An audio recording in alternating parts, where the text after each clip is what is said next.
Hello everyone, আজকে আমি তোমাদের কাছে একটা রেসিপি শেয়ার করতে চলে আসলাম, কাঁচকলার পরোটা।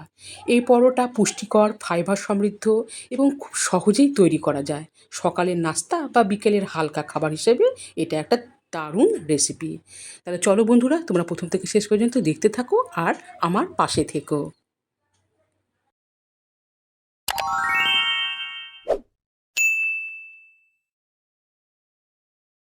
এই পরোটা বানানোর জন্য এখানে আমি দুটো কাঁচকলা নিয়েছি। এই দেখো বন্ধুরা, এরপরে এখন আমি এই কাঁচকলা সেদ্ধ হওয়ার জন্য আমি এখানে 4 ভাগে ভাগ করে নিলাম। মানে একটা কলায় 2 ভাগে ভাগ করে নিয়েছি। আর এখানে বসিয়ে দিয়েছি জল। এখন আমি এই জলে এই কাঁচকলাগুলোকে ছেড়ে দেব।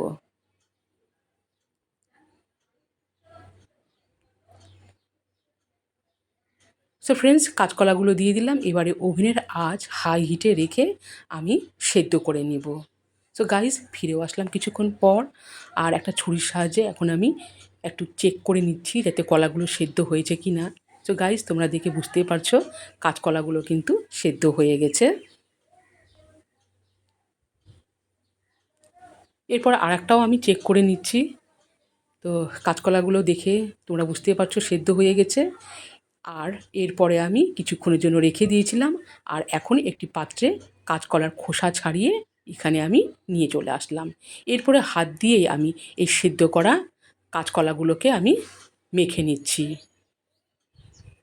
খুব ভালো করে মেখে নিতে হবে যাতে কলার একটা দানাও না থাকে।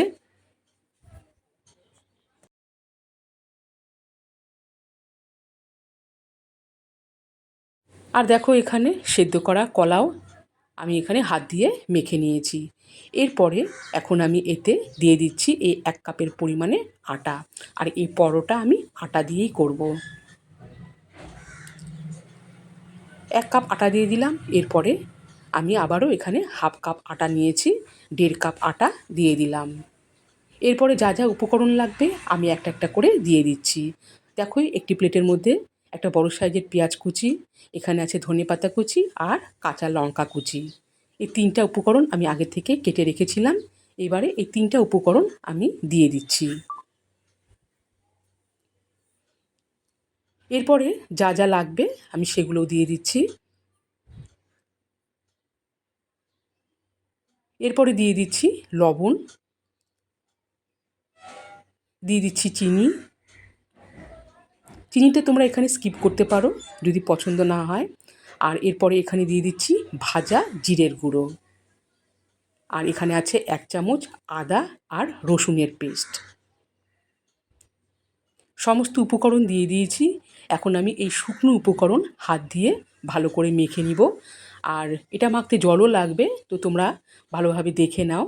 সবার আগে এখানে জলটা তোমরা দিবে না, আগে এই শুকনো উপকরণ ভালো করে এইভাবে মেখে। সো গাইজ দেখো, এইভাবে মাখতে মাখতে আমি হাত দিয়ে চেপে ধরছি। এখানে কিন্তু একটা এইভাবে দলা অলরেডি চলে আসছে। তাহলে এইভাবে মাখলে তোমরা বুঝতে পারবে জলের পরিমাণটা কতটা লাগবে। সেই জন্য আমি আগে থেকে এখানে জল দিইনি।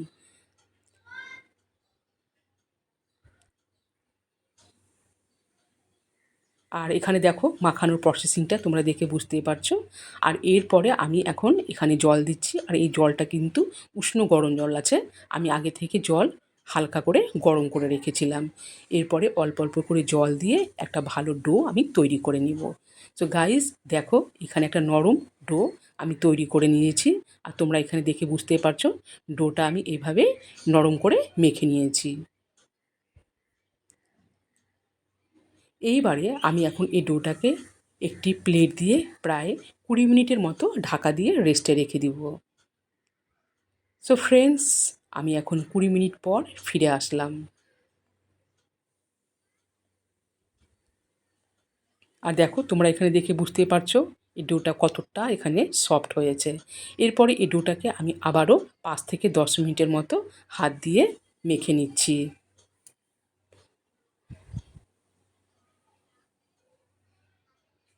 তাহলে এখানে দেখো বন্ধুরা, ডোটা আবারও ভালো করে মেখে নিলাম। আর এরপরে এখন আমি এখান থেকে কয়েকটা লেচি করে নিব। সো গাইজ দেখো ফিরেও আসলাম, আর এইখানে দেখো আমি এইভাবে বড় করে লেচি তৈরি করে নিয়েছি পরোটা করার জন্য। আর এখানে একটি পাত্রে আমি নিয়েছি আটা, আর এবারে এই লেচিগুলোকে আটার সাথে ভালো করে মিশিয়ে নিয়ে এখন আমি বেলে নিব। তো গাইজ দেখো এইভাবে আমি পরোটার সাইজটাকে করেছি, আর বেশ মোটাও হবে না আর বেশ পাতলাও হবে না। তো পরোটা করার জন্য আমি এগুলোকে সবার আগে বেলে নিব।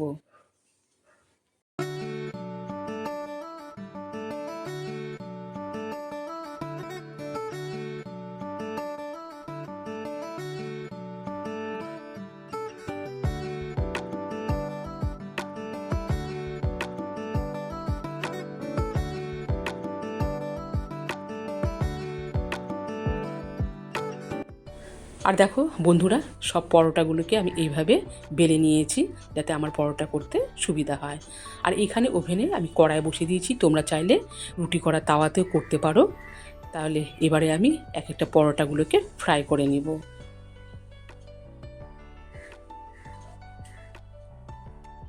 এক পিঠটা ভাজা হয়ে গেলে আমি এখন আর একটা পিঠটা উল্টে দিচ্ছি।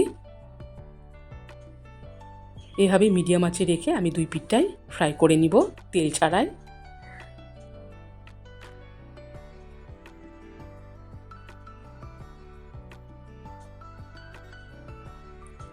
তো দেখো বন্ধুরা, দুই পিঠটাই কিন্তু অলরেডি আমার ভাজা হয়ে গেছে। এখন আমি এই অবস্থায় দিয়ে দিব তেল। 1 চামচ তেল দিয়ে দিলাম, আর যদি প্রয়োজন মনে করে তাহলে তোমরা আর 1 চামচও তেল দিতে পারো। সো গাইস দেখো পরেও আমি আবারও একটুখানি তেল দিয়ে দিলাম। তেল দিয়ে এখন আবারও আমি দুই পিঠটা এভাবে ফ্রাই করে নিব।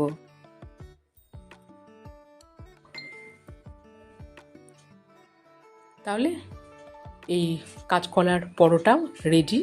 এবারে আমি এটাকে তুলে নিব। এরপরে বাদবাকি যেগুলো আছে ঠিক এইভাবে আমি ফ্রাই করে নিব।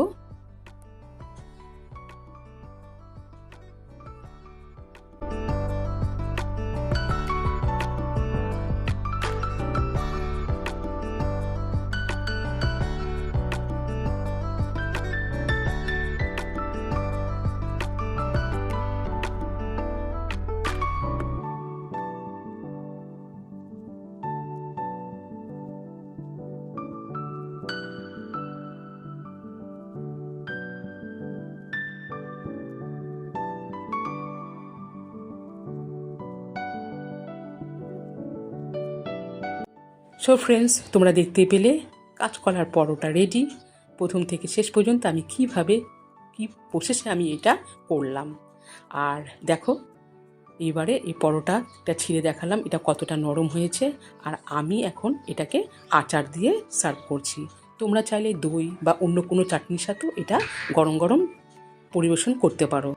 আজকের এই পরোটা রেসিপি কেমন লাগলো অবশ্যই তোমরা কমেন্ট করে জানাবে। আর যারা দূর থেকে দেখছো এখনও আমার চ্যানেলটিকে সাবস্ক্রাইব করছো না, তো প্লিজ সাবস্ক্রাইব করার অনুরোধ রইল। আবারও দেখা হচ্ছে অন্য এক রেসিপির সাথে। সবাই ভালো থেকো, সুস্থ থেকো।